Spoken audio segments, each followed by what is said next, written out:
My name is Lydia Moyo.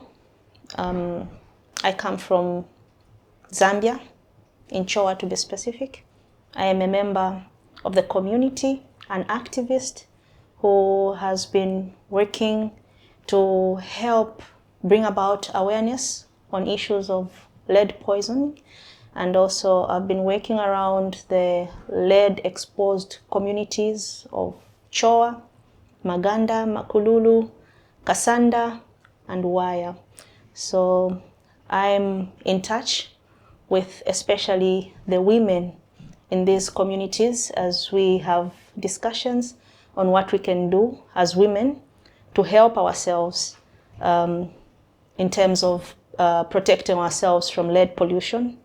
Yes, and I'm also a mother. I'm a mother of 2 young girls who are under the age of 12.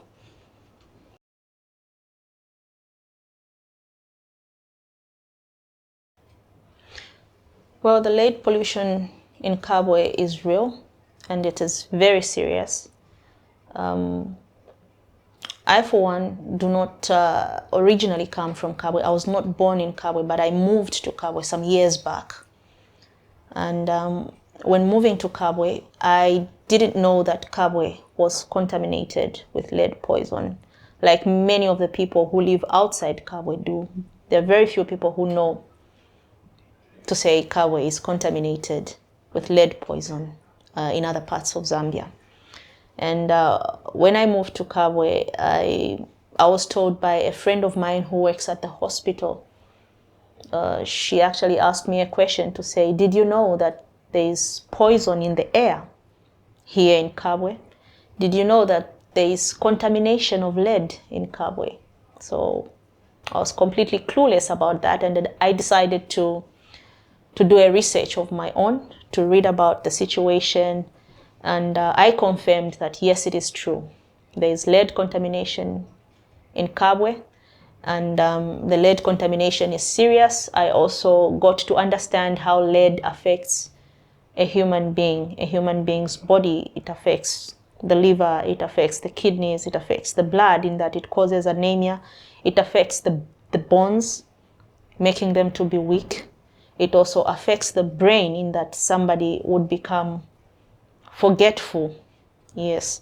It is from there that I decided to work along people who are interested in seeing an elimination of lead contamination in Kabwe, especially in these hotspot areas of when I say hotspot areas, I mean the areas that have been mostly affected by lead contamination in Kabwe.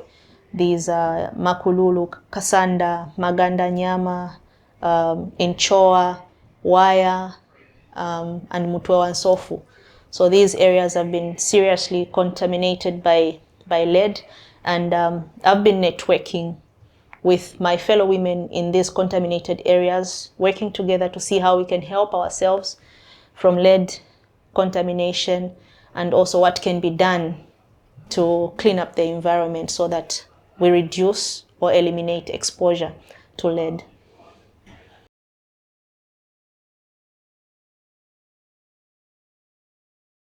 The lead pollution has affected my family in terms of health. Like I earlier mentioned, I'm a mother of 2 girls, and at the age at which my children are, I cannot stop them from playing outside in the soil. In as much as I may tell them to say, please don't play in the soil is contaminated. But being children, they may not always understand and abide by what I tell them to do. And they would play in the soil and thereby exposing themselves to the lead. And this has caused them some health challenges. My youngest has been experiencing constant stomach pains, which are unexplained. So, but I know at the back of my head that it's because of the exposure to the lead, and because of these stomach pains, it prompted me to take her to the hospital so that she can be examined. And when the examination was done, a scan was requested that it should be done so as to see exactly what's going on inside her stomach where the pain is coming from. And when that was done, it was discovered that her liver appeared to be slightly inflamed. This was scary for me to find out. I was scared and I was worried, but I wanted something that could help my daughter. So the doctors advised that a further investigation be done just to confirm what the scan had revealed, and also to ascertain maybe what kind of medication can be given to my daughter. So further tests were done on her liver, and the test revealed that 2 of the enzymes in her body were off balance.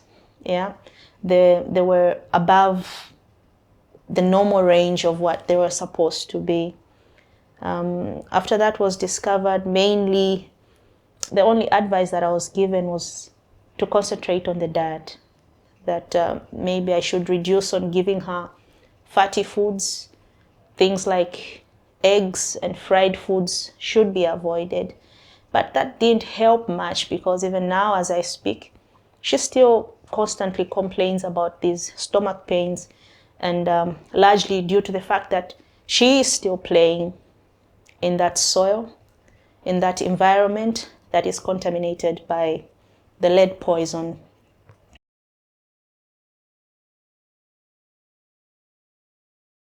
The impact of lead pollution on farming and crops is negative.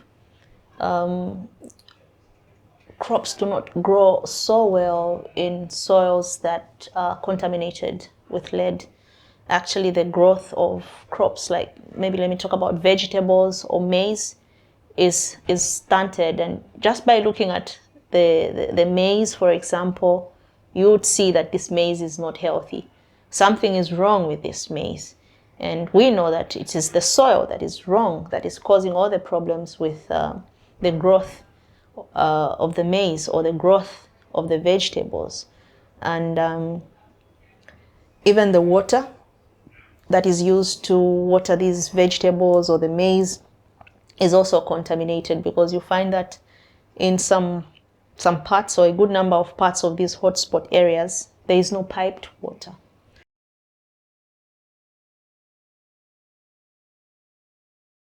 We believe that the mining activities were spearheaded by Anglo American. These are the ones who earlier on operated the mine for a larger period of time before the mines were nationalized. So they have a larger share to play when it comes to lead contamination, because for most of the time that they were operating these mines, it was during the time that due care was not exercised, and it left the environment to be exposed to lead poison.